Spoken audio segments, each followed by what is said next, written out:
لک الحمد یا اللہ الصلاۃ والسلام علیکہ یا رسول اللہ اما بعد۔ سلسلہ ہے ناظرین کے سوالوں کے جواب دینے کا۔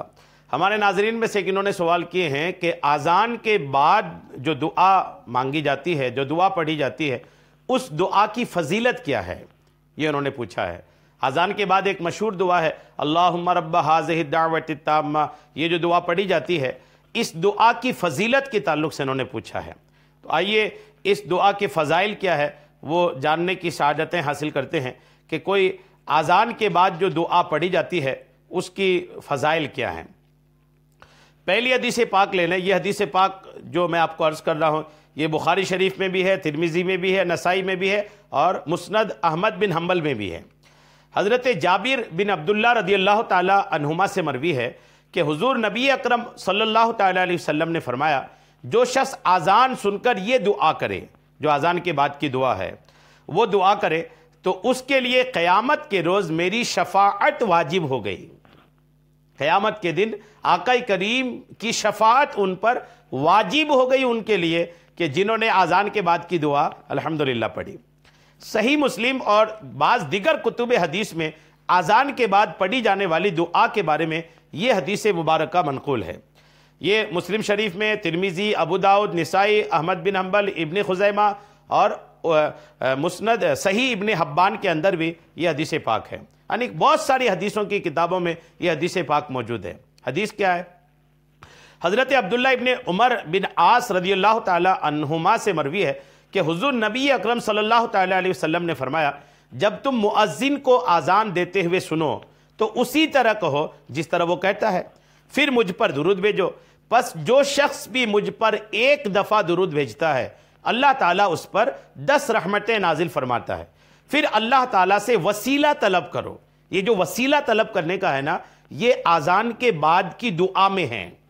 اب نبی فرماتے ہیں کہ میرے لیے وسیلہ طلب کرو اذان کے بعد کی دعا میں، اور بے شک وسیلہ، یہ جو وسیلہ ہے یہ جنت میں ایک منزل ہے جو کہ اللہ تعالیٰ کے بندوں میں سے صرف ایک کو ملے گی۔ وسیلہ ایک ایسا مقام ہے جنت میں، آقا کریم فرماتے ہیں کہ اللہ کے بندوں میں صرف ایک ہی بندے کو وہ مقام اور وہ عظمت حاصل ہوگی۔ آقا فرماتے ہیں کہ مجھے امید ہے کہ وہ بندہ میں ہی ہوں گا، پس جس نے اس وسیلہ کو میرے لیے طلب کیا اس کے لیے میری شفاعت واجب ہو گئی۔ وسیلہ جنت میں وہ مقام جو اللہ کریم نے صرف ایک بندے کے لیے بنایا ہے۔ حضور فرماتے ہیں مجھے امید ہے مجھے ملے گا، لیکن تم لوگ میرے لیے دعا کرو کہ وہ وسیلہ والا مقام مجھے ملے۔ اب آقا فرماتے ہیں کہ جس نے بھی میرے لیے اس وسیلے کے مقام کو پانے کی دعا کی، اللہ کریم کی رحمت و برکت سے اس کے لیے میری شفاعت واجب ہو گئی۔ غور کیجئے، الحمدللہ۔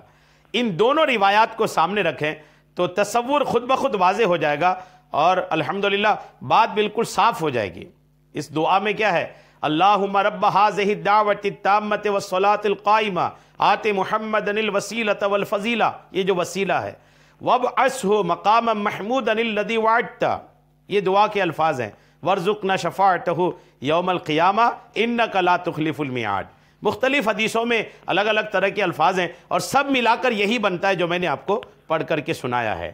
تو یقیناً اس دعا کے بڑے فضائل ہیں، اور ایک روایت میں یہ آئی کہ جنت واجب ہو گئی، اور ایک روایت میں یہ آئی کہ ان کے لیے آقا کریم کی شفاعت واجب ہو گئی۔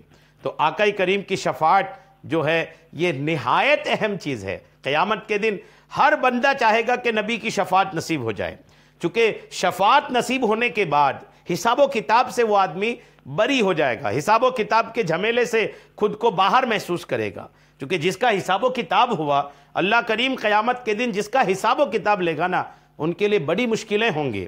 اب قیامت کے دن اگر حساب و کتاب سے نجات مل جائے اور رسول اللہ کی شفاعت مل جائے تو الحمدللہ کیا کہنے۔ شفاعت کن کو ملے گی؟ جو اذان کے بعد کی دعا پڑھے گا، اذان کے بعد کی دعا میں رسول اللہ کے لیے وسیلہ طلب کرے گا۔ نبی فرماتے ہیں کہ ان کے لیے میری شفاعت واجب ہو جاتی ہے۔